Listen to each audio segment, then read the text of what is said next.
Okay, देखिए इसमें क्या है, R A B and R make the angle at the centre,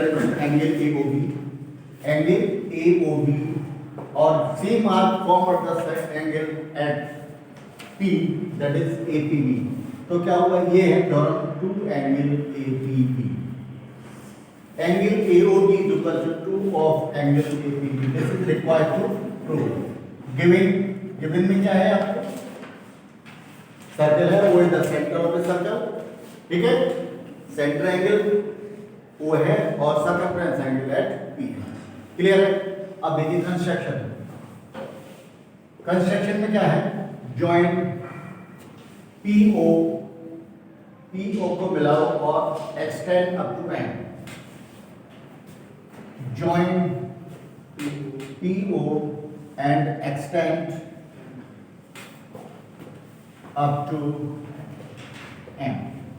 clear है, उसको एंड तक पढ़ा दिया, ठीक है. उसके बाद आता है प्रूफ.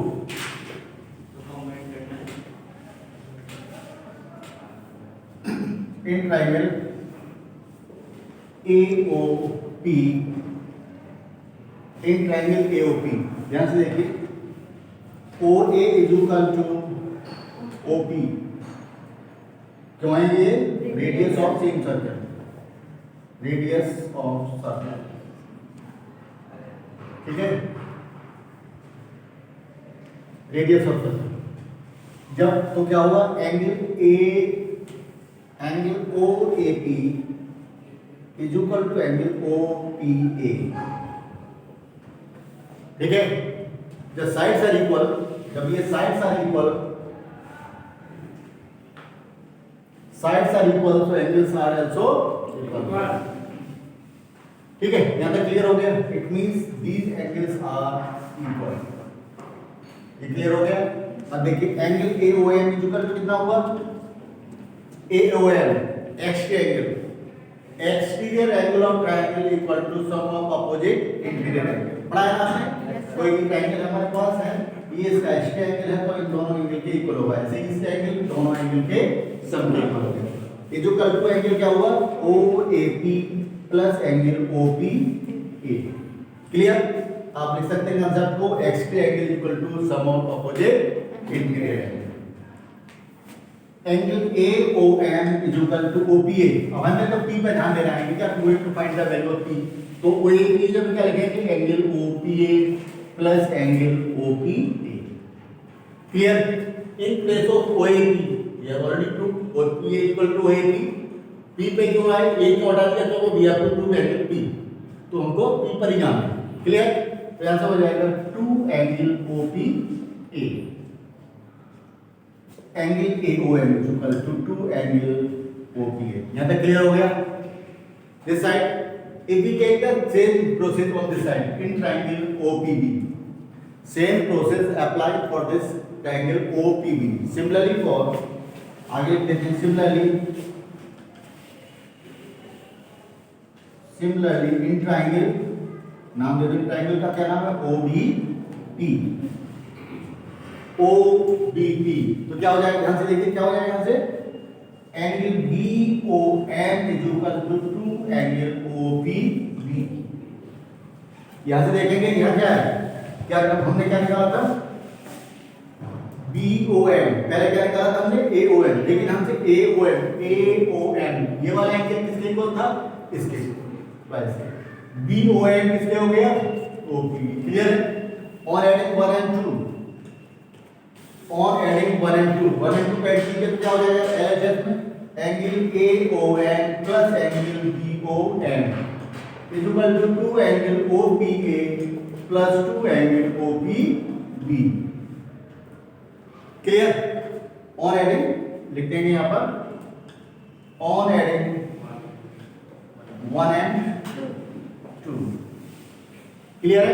LHS में ऐड कर दिया, RHS को RHS में ऐड कर दिया. अब देखो 2 कॉमन आउट फ्रॉम दिस, तो क्या हो जाएगा, angle OPA plus angle OPB. AOM में BM कितना हुआ, AOM और BOM, that is equal to angle AOB. Clear. वहां पर क्या हुआ, angle AOB is equal to कितना हुआ, twice OPA and OPB, that is angle कितना हुआ, APB। This is also proved. Clear है ना? तो इस तरह से centre angle is always twice the circumference angle. Circumference पे कोई भी एंगल बनता है, फॉर एग्जांपल जैसे हम ये अगर यहाँ पर कितने बना 60 डिग्री का, सॉरी चलो 60 का बना देते हैं, तो ये कितने का बनेगा, ये एंगल कितने का होगा, 30 डिग्री। और कहीं यहाँ से इधर बना देते हैं जिस कितने, ये कितने का होगा, ये भी 30 का होगा। क्यों बताइए जल्दी से? अरे सेम आर्क, इसी आर्क पर ये बनना है, इसी आर्क का वो बनना है, अरे रिमेनिंग पार्ट्स ऑफ दिस। ठीक है, दूसरा एक और अभी कंसेप्ट आएगा इसके बाद। ये तो क्लियर हो गया, centre angle is twice the circum, short में मैं बोलता हूं उसको centre angle is twice the circumference angle. अब इतना लंबा स्टेटमेंट तो आते का नहीं, कोई सॉल्विंग क्वेश्चन में कहा जा सकता, लेकिन इस तरह से आपको ये कभी आपको ये वाला एंगल दे देगा तो क्वेश्चन इज फाइंड। क्लियर है? सर्कमफ्रेंस एंगल देगा तो उसका ट्वाइस कर देंगे। क्लियर है? कर सकते हैं आराम से। पॉज करिए इसको, पॉज करो, yes start. Cyclic coordinator, cyclic coordinator क्या होता है? A coordinator whose vertices lie on the circle, a coordinator whose vertices lie on the circle, clear है? That is known as cyclic coordinator. दूसरी definition इसी होती है, अगर कोई कोऑर्डिनेटर है, अगर उसके अपोजिट एंगल का सम ABCD, A plus C, angle A plus angle C is equal to 180 और angle B plus angle D is equal to this also 180 in case of cyclic quadrature. Sum of opposite angle of a cyclic quadrature always 180. Clear? समझ में आ गया? तो एक cyclic क्वाड्रेटर ये हो गया। ये पहली कंडीशन क्या है? All the vertices lie on the circle, that is cyclic quadrature, और second sum of opposite angle is 180, that is also cyclic quadrature। तो ये प्रूव करेंगे, इसकी थ्योरम है ये कि sum of opposite angle of a cyclic quadrature is 180। ठीक है, ध्यान से। ठीक है, इसमें प्रूव करेंगे। क्या रिक्वायर्ड टू प्रूव? ये क्या है, गिवन क्या है हमें इसमें, क्या गिवन दे रखा है? देखिए ABCD क्या दे रखा है, is a cyclic क्वाड्रेटर, cyclic quadrilateral. ठीक है, क्वाड्रिलेटरल होगा। ठीक है, साइक्लिक क्वाड्रिलेटरल ABCD। दूसरा, अब हमें रिक्वायर्ड टू प्रूव क्या करना है? रिक्वायर्ड टू प्रूव क्या होगा? Angle A plus angle C is equal to angle B plus angle D is equal to 180। Either angle A plus C is equal to 180 और B plus D equal to 180। ठीक है, construction में क्या किया हमने इसमें? कंस्ट्रक्शन में join कर दिया, join OB and OD, OB and OD join. Clear? अब उसके बाद आता है थर्ड स्टेप, प्रूफ। प्रूफ में देखिए ध्यान से, एंगल BOD, ध्यान से देखिए, ये जो एंगल है ये वाला, वो इसका ट्वाइस है। देखिए इस आर्क पर, ये आर्क जो है वो सेंटर एंगल बना रहा है, एंगल BOD, और सेम आर्क की फॉर्म एंगल है A। क्लियर है? तो क्या होगा, बोलिए, angle BOD is equal to twice of angle DAB। Clear? DAB का twice from this side.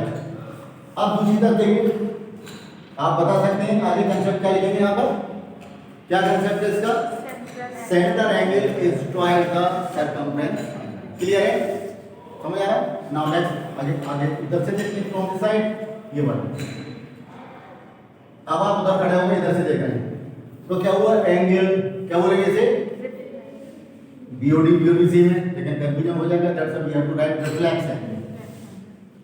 Reflex angle BOD। Reflex क्या होता है? जो greater than 180 less than 360, that is reflex angle. अब मैं BOD यहाँ पे लिखता, BOD प्लेस लिखता, तो how can you distinguish this is BOD, which angle we are taking? तो angle reflex angle BOD from this side is equal to क्या होगा? एंगल टू एंगल कितना होगा? 2 एंगल BCD। कंसेप्ट सेम है। Clear है? Centre angle by the circumference. Clear नहीं हो रहा? देखिए इस साइड से लिया है, ये वाले आर्क पे कितना बनना है, सेंटर का बनना, उसी आर्क पे ये बनना है सर्कमफ्रेंस। क्लियर है? आर्क ध्यान देने हैं। दूसरा इसमें तो दोनों को ऐड कर दीजिए, ये 1 है और दैट इज 2। 1 and 1 and 2 क्या हो जाएगा? Angle BOD plus reflex angle BOD कितना होगा? This equal to 2 angle DAB plus 2 angle BCD। तो 2 कॉमन ले लो तो क्या होगा? DAB प्लस BCD कितना होगा? बोलिए। DAB और दूसरा होगा BCD। शॉर्ट में लिख सकते हैं 2 ऑफ एंगल कितना होगा? सर थोड़ी इसको इसका देखिए कितना हुआ? BOD और reflex BOD। BOD reflex BOD that is complete angle. Complete angle कितने का होता है? 360। क्लियर होगा? 360 से डिवाइड करेंगे that is equal to 180 equal to क्या हुआ? Angle A plus angle C। Clear है? अपोजिट एंगल का सब कितना हुआ? 180। ठीक है? Sum of opposite angle of a cyclic quadrilateral is 180। Clear हो गया? इसमें कोई प्रॉब्लम नहीं। दूसरी अभी थोड़ी सी बात इसमें यही बता देता हूं। जैसे ये है कोई, हमने इसको पार्ट नहीं किया, ये बना दिया कोई, ये ठीक है? ये एंगल है, ये दोनों एंगल की वैल्यू सेम होगी। क्यों होगी बताइए? Angle in the same segment. एक नई टर्म और भी ऐसी इसी में बन जाता है यहाँ से, angle in the same segment are equal. Segment का हमने दिया था 2 पार्ट्स बताया था, माइनर और मेजर बताया था कल मैंने। सेगमेंट थोड़ा सा आइडिया दिया था, तो माइनर पार्ट में और मेजर पार्ट में, तो दोनों ये दोनों एक है। और कहीं बता हुआ जैसे आंसू so many angles are formed all are equal, angle in the same segment are equal. इस सेगमेंट में कहीं भी बनाएगा ये एंगल बनेगा तो क्या होगा? They are also equal.